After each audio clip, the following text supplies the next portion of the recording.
বন্ধুরা, তোমরা কি কখনো ভেবে দেখেছ একটা মানুষের সম্পূর্ণ সফল হতে ঠিক কতবার ব্যর্থ হতে হয়?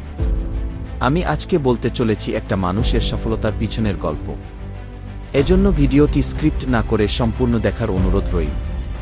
আর মোটিভেশন হাইভে নতুন হয়ে থাকলে চ্যানেলটি সাবস্ক্রাইব করতে ভুলবেন না। তো চলো আজকের ভিডিওটি শুরু করা যাক।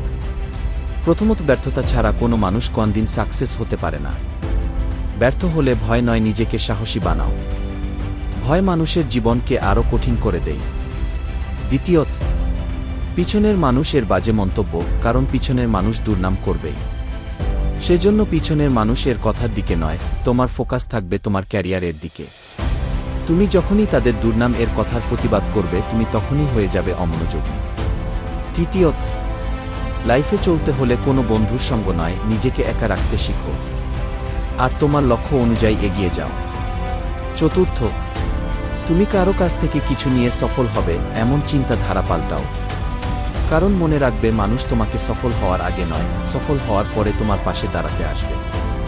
এজন্য নিজেকে শক্তিশালী বানাও এবং পরিশ্রম করো। সর্বশেষ, তোমার সারাদিন এর চলাচলের জন্য রুটিন বানাও, সময়কে মূল্য দাও, নিজের সময়কে তুচ্ছ ভেবে ফেসবুক দেখো না। এখনই তোমার সফল হওয়ার সময়। তুমি এখন কষ্ট করলে পরে সুখ পাবে, এজন্য নিজের দুরবস্থা এবং পরিশ্রমকে ছোট চোখে দেখো না। তোমার জন্য শুভ কামনা রইল।